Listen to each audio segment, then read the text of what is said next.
Saudara dan saudariku yang terkasih, Salam, selamat berjumpa dengan Renungan Harian Iona, Inspiration of New Apostolic. Damai sejahtera Tuhan Yesus Kristus menyertai kita.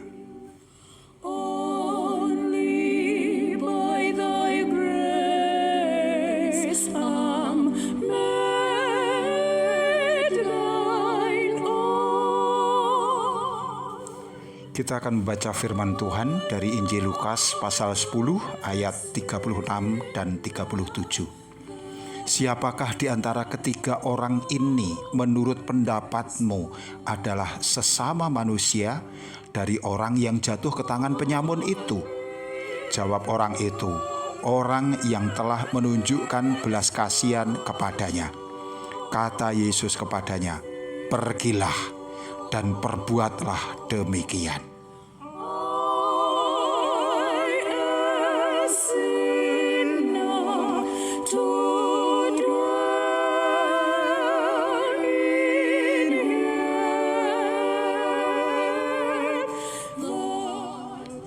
Saudara dan saudariku yang terkasih, kita sampai pada bagian 11 dari tema orang Samaria yang murah hati.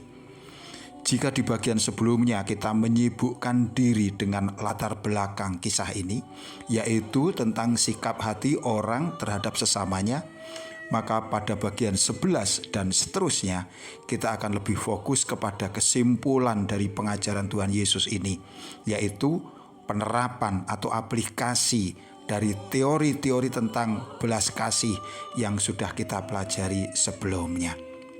Diawali dengan sebuah pertanyaan, siapakah di antara ketiga orang ini menurutmu adalah sesama manusia dari orang yang jatuh ke tangan penyamun itu? Kini Yesus hendak menyentuh hati pendengar dengan beberapa pokok persoalan. Yang pertama dikatakan di sana, apakah kita telah dapat menjadi sesama bagi orang-orang di sekitar hidup kita? Sejauh mana kita dapat menghadirkan diri kita, hidup kita sedemikian rupa sehingga orang rela dan mau menerima kita sebagai sesamanya?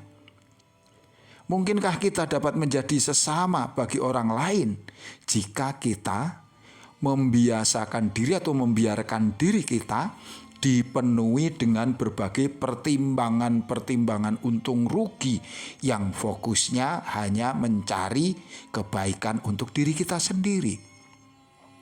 Mari sedikit kita kembali mengunyah firman Tuhan di dalam kebaktian pada hari Minggu tanggal 17 September tahun 2023 yang baru berlalu. Firman Tuhan mengajarkan kepada kita agar kita peduli kepada sesama dengan gemar berderma, yang fokusnya hendaklah membantu sesama itu adalah untuk memenuhi kehendak Allah, bukan untuk mencari kehormatan diri atau pujian atas diri kita sendiri. Segala sesuatu yang kita lakukan untuk memberi kemuliaan kepada Allah dan bukan untuk yang lain. Kemudian yang kedua diajarkan, perbuatan baik hendaknya tidak dipertontonkan, melainkan dilakukan dengan tersembunyi. Karena kita yakin dan percaya Allah itu maha melihat dan juga maha tahu serta maha kuasa. Apa yang jahat meskipun kita sembunyikan rapat-rapat, Allah tetap melihat. Sebaliknya, perbuatan baik yang dilakukan diam-diam, Allah juga tahu dan akan menyediakan berkat ganjaran dengan cara yang sesuai. Kemudian yang ketiga adalah lebih berbahagia memberi daripada menerima. Kisah Para Rasul 20 ayat 35. Firman ini hendaknya menginspirasi kita untuk tidak menghabiskan seluruh milik kita hanya untuk pemenuhan kebutuhan kita sendiri, melainkan menyediakan porsi yang seharusnya bagi orang lain. Ini adalah rumus untuk hidup bahagia menurut firman Tuhan. Setiap mereka yang ingin meraih kebahagiaan sejati, hendaklah mempraktekkan melakukan nasihat ini sekarang dan tidak menunda-nunda lagi. And he shall give thee thy heart's desires,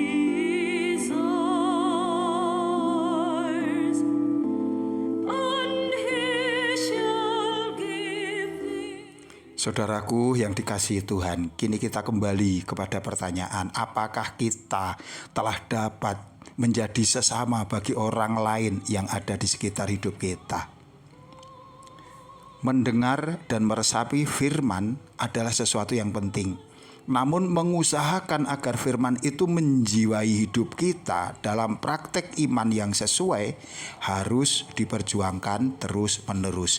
Kita tidak bisa berfokus kepada kelemahan-kelemahan kita yang kemudian mengarahkan pikiran kita kepada ketakutan akan kegagalan-kegagalan.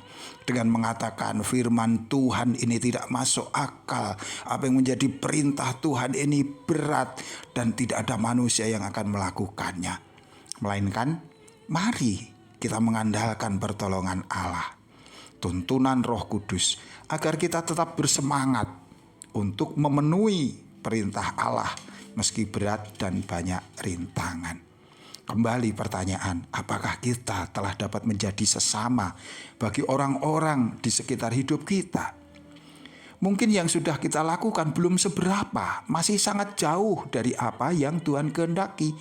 Masih seperti bumi dan langit jika itu dibandingkan dengan yang sudah dilakukan orang Samaria yang murah hati itu. Tetapi mari kita tidak pesimistis. Kita tetap menengadah kepada Tuhan. Tidak ada perintah Tuhan yang dimaksudkan untuk menekan kita atau untuk mengolok-olok kita. Semua perintah Tuhan adalah demi kebaikan. Tidak ada perintah Tuhan yang jauh di awang-awang yang tidak mungkin dikerjakan. Karena Tuhan tahu kapasitas kita, mengerti seberapa kemampuan yang ada. Yang perlu kita lakukan hanyalah mari kita percaya kepada Allah dengan firman-Nya. Firman-Nya adalah kuasa di surga dan di bumi untuk kebaikan dan keberuntungan kita. Kita mulai dari sekarang, bukan nanti atau besok, sekarang. Selagi waktu masih tersedia sebelum hari Tuhan datang. Tuhan memberkati kita, sampai jumpa. Amin.